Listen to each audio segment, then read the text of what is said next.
My next guest is a content creator, live streamer, and host of Social Media News Live. He specializes in content repurposing, helping creators maximize the value of their content by distributing it across various platforms.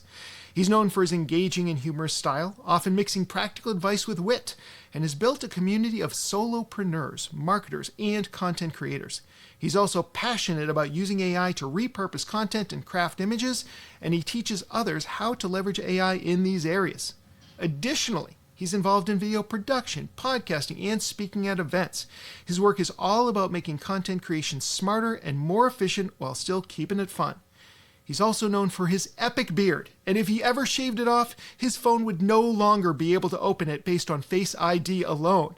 Today, we are diving into creating better graphics with AI with my friend and three-time Agents of Change guest, Jeff Sieh. Jeff, welcome back to the podcast. Really quickly, I got to say the show has changed names to not Social Media News Live because that is so dangerous anymore. It's Creator News Live. So I apologize. Creator News Live. That's right. So it's very confusing because I have an old logo still. I mean, we're rebranding constantly, so it feels like so. I get it. Yeah, I obviously must have been working off an old bio, and my apologies. Sure. I'm going to smack Claude around and just teach it to make sure that it's only getting the latest and freshest data. I tell you. So, Jeff, last time you were on the podcast I looked it up, was episode 562, which dropped about a year ago now. What has changed in the past year for you when it comes to AI-generated images? What's possible now that might not have been possible only a year ago? So I think quicker and better, and video is the big one. So those are all that kind of stuff moves together. I mean, before we were able to start really rendering images, especially we talked a lot about Midjourney because it's very stylized. It's kind of different than the other ones out there. And now Midjourney has actually added a video component to it where I use that part every week. And it's also just faster. And every time, the models get better and better and better. All right. So I've been doing a number of episodes in the last few months all around AI and image generation, and every expert that I interview seems to have their own approach or focus when it comes to AI image generation. How does Jeff Sieh approach AI for image generation? Is it a tool? Is it a collaborator? Or is it something else entirely? Yes, it is. So what it is for me, it is all those things. I like to use it to get ideas from when I speak now, I've kind of coined this term called visual improv. And so I have like when you do improv comedy, you have certain rules that you do when you're getting out there on stage. And I kind of took those rules from improv comedy and moved them to visual because I think a lot of times somebody's trying to get a perfect prompt. They see a prompt, they want to copy and paste it. Whenever you show a prompt when you're speaking, all the phones come up and they take a picture of it. So instead of just having a prompt, these models are getting so good now you can just kind of ideate and get what you really, really want. And if something doesn't work, there's so many cool models that you can use. You could take it and move it to, let's say, Nano Banana 2 or something else and kind of blend styles, blend things that one model does well that the other model doesn't. Like I mentioned, Midjourney is very stylized. It really doesn't do I don't like it for doing realistic images. For me, it's stylization. It's a certain kind of like painterly style. But if I want something really like photorealistic, cinematic, I'll use like Nano Banana 2.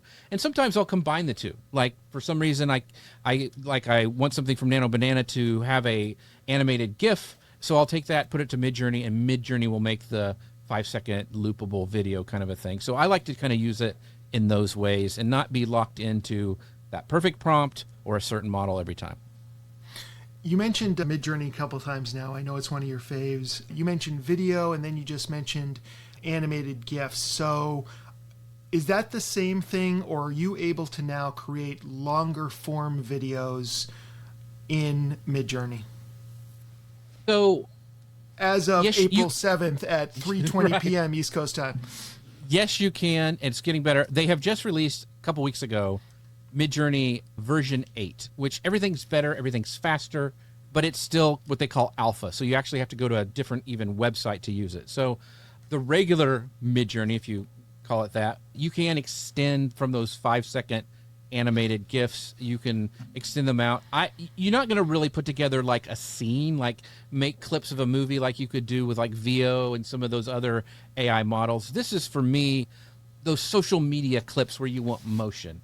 That's what I use it for. Like I have, and I think we talked about it. We can talk about it some more a little bit. Like my process is when I create my YouTube graphic, I use Midjourney for that. Well, I take that YouTube graphic and I put it to Midjourney and say, I want this loopable video.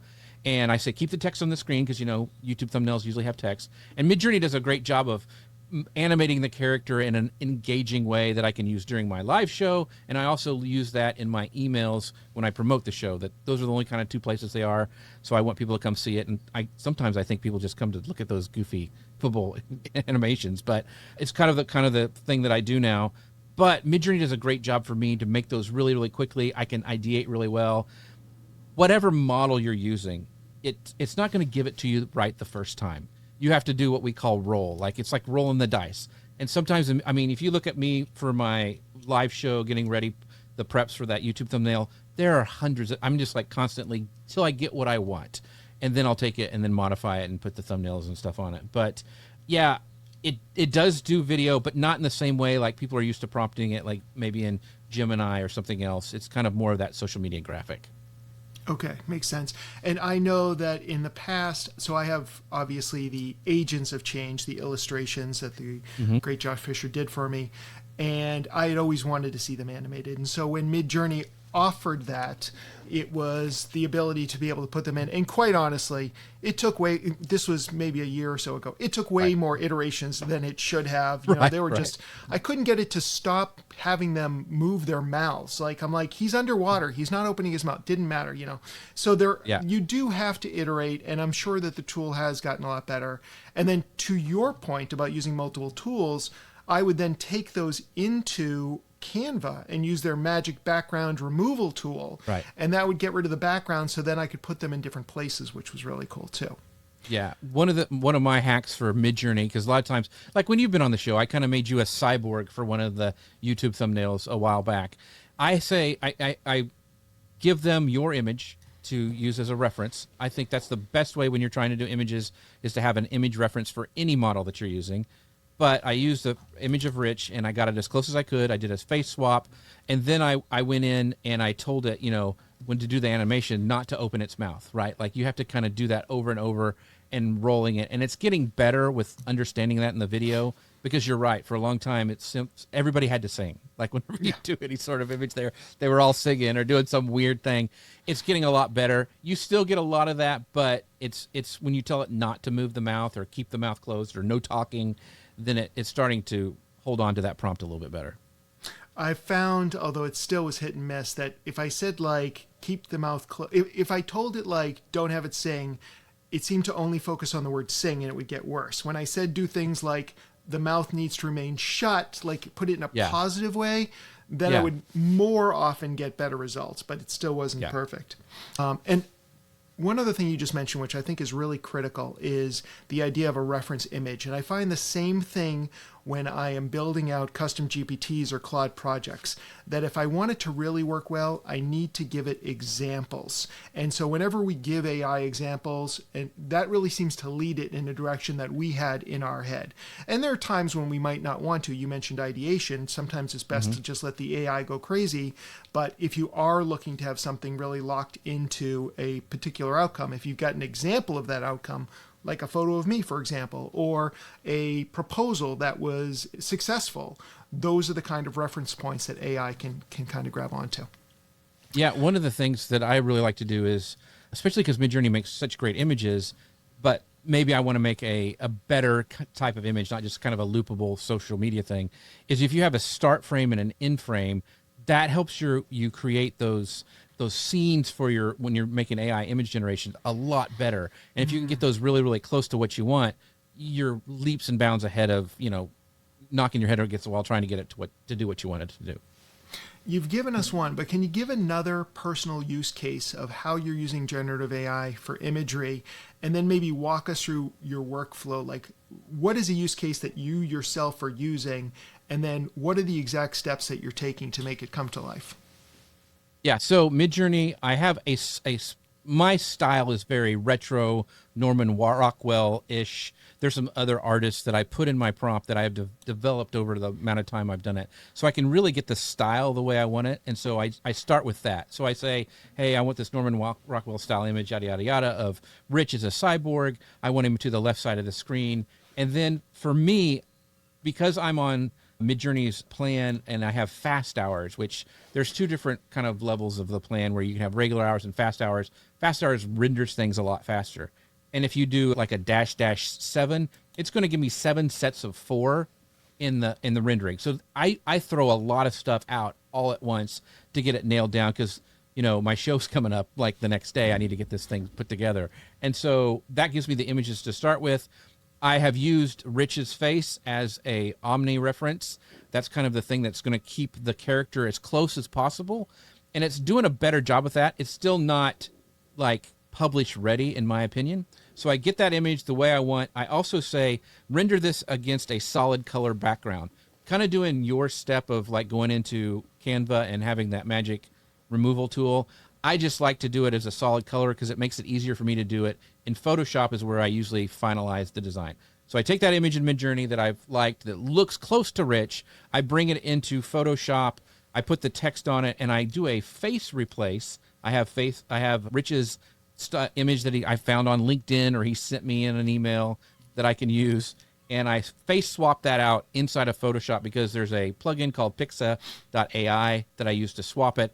And the cool thing about that plugin, it actually uses, like if you use a stylized image, it does a really good job of keeping that style if you're using it to face swap. So that's what I do.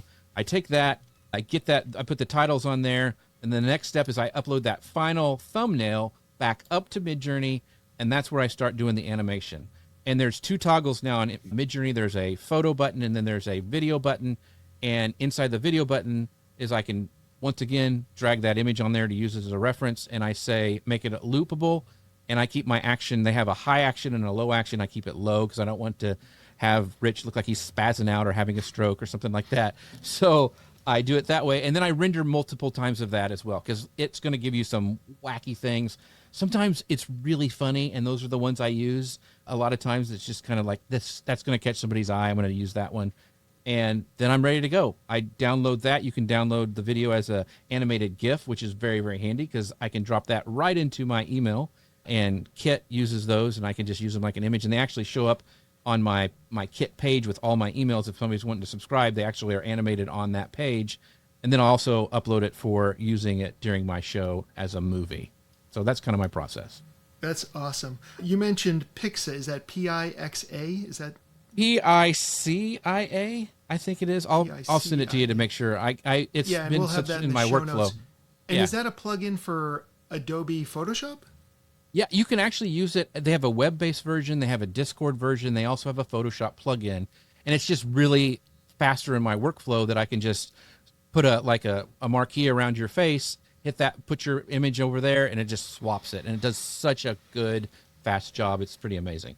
Yeah, when I saw what you had done with my face, I was impressed, for sure. Now, I don't want all of our listeners to go out and start making fake Instagram accounts with my face on it, by the way. So let's just make sure that that's not, no catfishing, please. All right.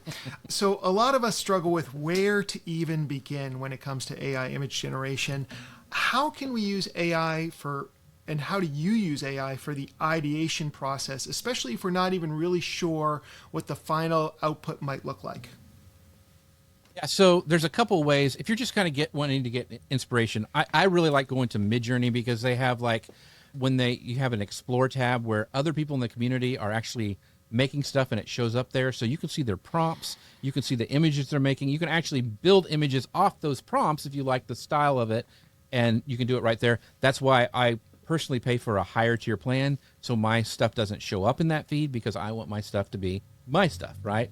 But if you don't mind that, you can just use that lower tier plan. But I look at that. Well, they also have a video tab now where you can see video animations of what the community is doing, and that could spark a lot of ideas in your mind.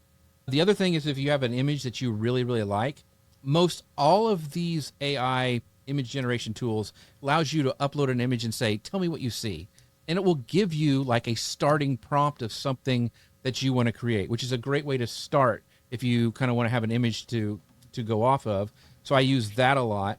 The other cool thing that I've been using, not just in image generation, but for all AI and actually all my computer. I don't know if you've played with this yet, Rich, but Whisper Flow, which is basically it has changed every part of my workflow. Like, it is just stinking amazing. Now, when you're talking to ChatGPT, their voice thing is cool. Claude has one too. That's handy if you're going down the road and you just want to talk back and forth.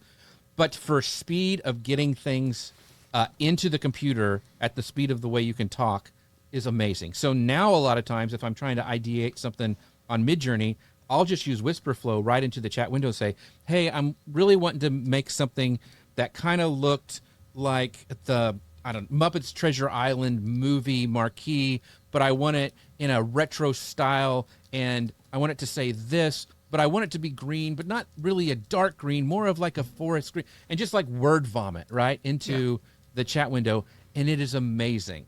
You can actually do it even better by taking it into like a chat or a Claude and saying, and just word vomiting like that, and then say, make me the perfect prompt for Midjourney, make me the perfect prompt for Dolly, make me a perfect prompt for, Nano Banana 2, and it will actually do that for you, and then you can take that prompt and go to town. Like, being able to speak things into your computer now is very Star Trek, and I'm very much a nerd, and it is very, very cool. All right, so two things I just want to kind of draw people's attention to. The first one is Whisper Flow, which, yes, I was just using it today. I created a Claude project that helps me think about the presentations I want to give, and it asked me for part of the prompting is it asks for what's a good opening. Do you have a personal story that relates to this? And I said yes. And so I basically just hit the two buttons that turn on Whisper Flow on my computer, and I just word vomited, told the story. And what Whisper does that these other tools with the built-in audio don't do is it cleans it up for you. So if you stop in the middle and you say, wait, not forest green, Kermit green, and you go back and you fix it, it's not going to have all that extra text in it. It cleans it up.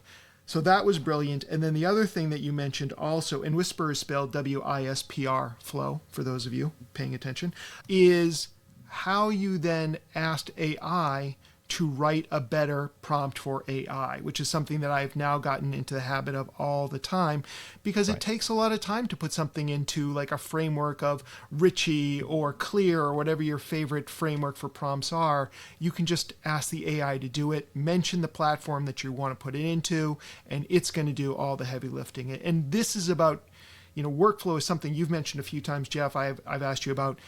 When you start to figure out how to use AI in your workflow the right way, it's amazing how much faster this goes. Yeah. And I tell you, being able to speak things, like even like responding to Rich in an email or talk to somebody in Slack, remember the old days with like Dragon Natural Speaking? It was just so clunky, and you have to transcribe. It was just it didn't work. This works seamlessly on your computer. And I tell you, like, I'm going to forget how to type at the end of the day. It's so nice. But for getting images down, it's amazing.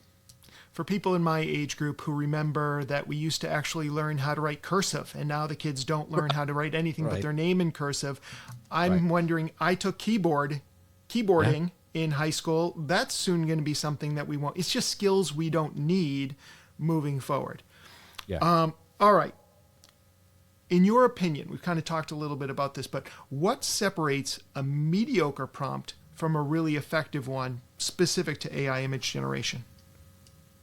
I think everybody wants to do it one time and just let it go. There's no easy button. I mean, even when you're doing just normal AI work, like, you just don't copy and paste. Like, you go and fix things, you change it.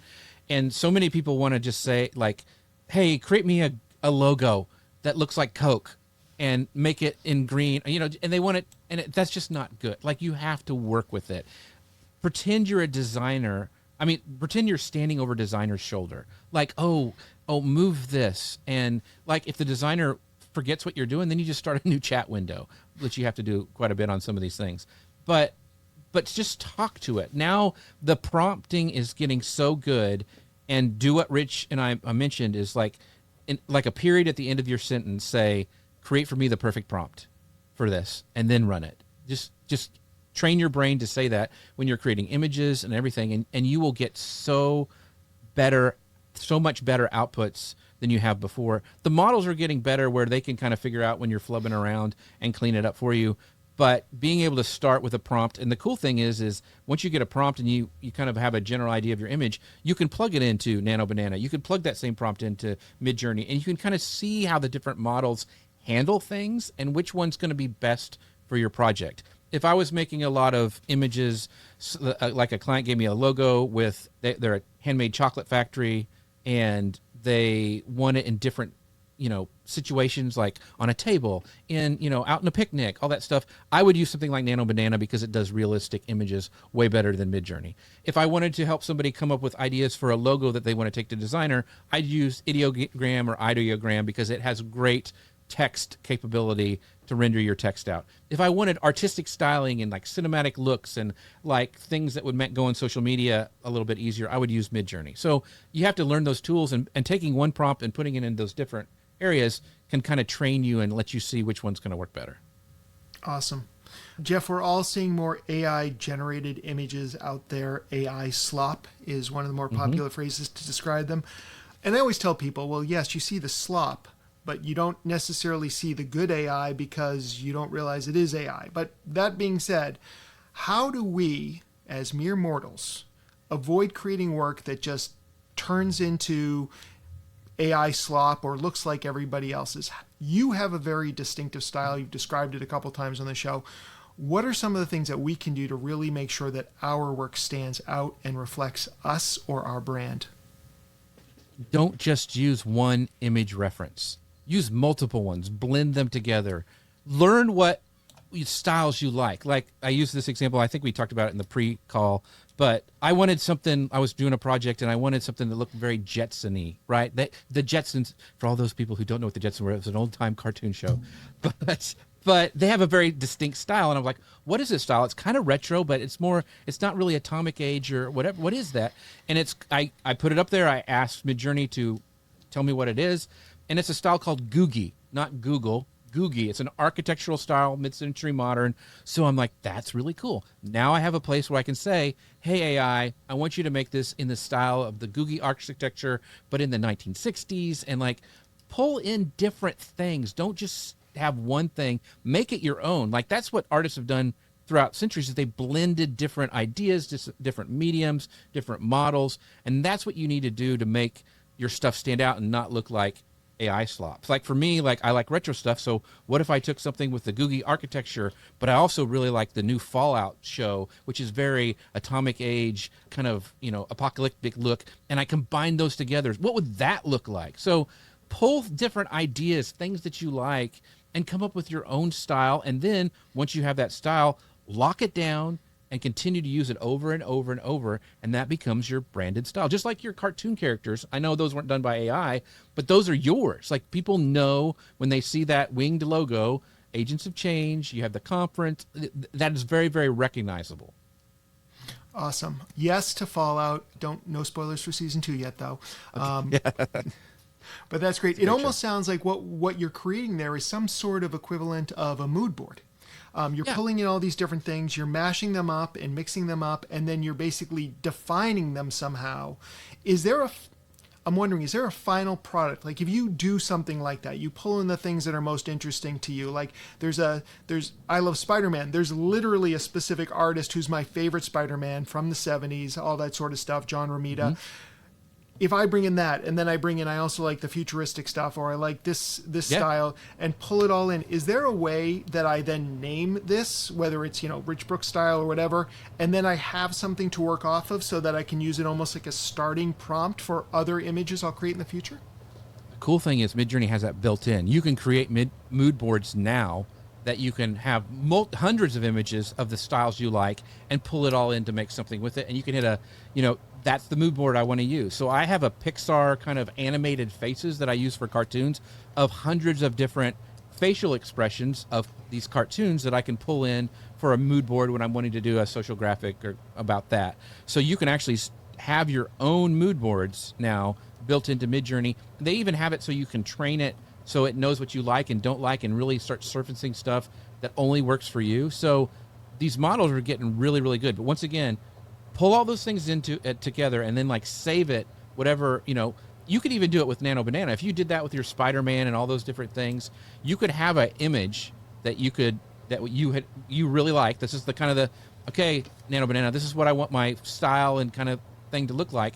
Then you could upload another one with just a color palette from Canva of your brand colors and say, okay, these together, I want you to use those brand colors in this style and create me this new image of, I don't know, whatever you want it to do for your branding.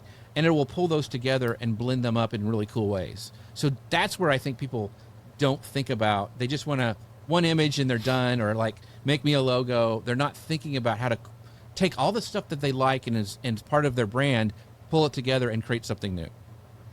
That is really interesting. And I've seen that on Midjourney, like, hey, let us learn a little bit more about your style. And I've always avoided that because I kind of didn't want to get locked into anything.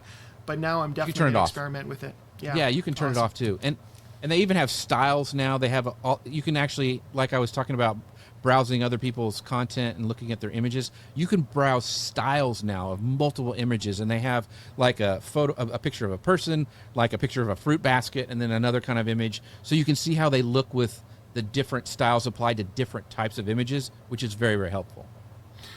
This next question may just be a variation on what I just asked you, but if there's a different answer, let me know. How do we use these tools to elevate our work without losing the human element that makes it meaningful? So I don't know if this is what you're asking for, but a lot of times, like, people talk about the AI slop and then the ethics of using AI images. And I always come back to, like, my stuff isn't art. It's not art. It's novel. There's a difference between novel stuff and art. Like, I make like when Rich was on my show, I had a theme song that AI helps me create every week for my guests, which is very, very cool. I love doing it. It's one of my favorite things. It's fun. Nobody's going to go to a concert of me, all my songs that are played at the beginning of my show. It's not going to happen, right? It's novel. It's fun. It lets me have fun with my show and my guests, but it's not art. So I think sometimes I don't think anything I create is art. I think it's novel and it gets the word out and it gets me noticed. So I don't know if that was the answer to your question or not, but I think to stand out, you have to do those things we talked about before, and is pull things together and make it your own. Like, people know my style. Like, they just know way it's going to look. And so how can you do that for your brand? Part of it is finding something you like and staying consistent and not flying all around everywhere. And I think that's probably the biggest mistake people do is they try something new. They have, oh, this guy made a really cool robot kind of style in purple. I'm going to use that. Well, that just confuses your audience. So find something you really like. Don't launch it until you're really happy with it. But if you find that branding stuff, you can just continue to use it over and over with AI or with an artist that you hire to develop some special graphic you're going to use for an event. Like, you can have that style and apply it to both AI and give it to a designer to use if they need it. Awesome. And I wouldn't sell yourself short on the music that you make for your shows, because I have heard about orchestras actually playing all the songs from the Nintendo video games in the 1980s. So really, pop culture is eating itself. All right. That's right. Jeff, if we wanted to get better at using AI for image generation creation this week, what is the one thing that we should try to do right after listening to this episode? Go and find the styles that you like. Like, what makes you stop the feed? Because there is a lot of AI garbage out there. But when you're scrolling through Instagram or you're scrolling through Facebook or whatever, or TikTok or whatever, what's making you stop? Is especially, and try to not just like, oh, there's a cat singing or playing the banjo, like something like you really like visually that makes you stop. And then take note of that and like, why did you like it? Was it the colors? Was it the stylized of the image? Was it super photorealistic with the sunset in the background? Like, find out and learn what you like, because when you find out what you like, then you'll want to create it, and you'll be on the look for ways to blend it together with different ideas that you might have, different color schemes, different, just whole styles, and then start to refine that. But you can do that really easy just by having a free account and going scrolling on Midjourney and seeing what other people are doing and be inspired in that way. Awesome. Jeff, if people want to check out your work, your podcast, everything that you've got to offer, where can we send them online? JeffSieh.com. That's I before E, especially in C. So SIEH. And we have a show every Friday at 10 a.m. Central, Creator News Live. I've also started a new carving and crocheting show with Katie Fox, where it's called The Maker's Table. We do at 1 o'clock on Fridays as well, which is totally separate and different, and we have a ball doing it. But yeah, jeffsieh.com. You can find me everywhere. I love that. I'm going to check out that show. I'm not so into the knitting part. Or was it knitting? What was it? Yeah, so I carve, she crochets, and we have great conversation. Awesome. I will have to check that out. Yeah, it's a lot of Jeff, fun. always a pleasure to see you. Thank you so much for coming by today. Thank you, Rich, for this amazing podcast. Appreciate you.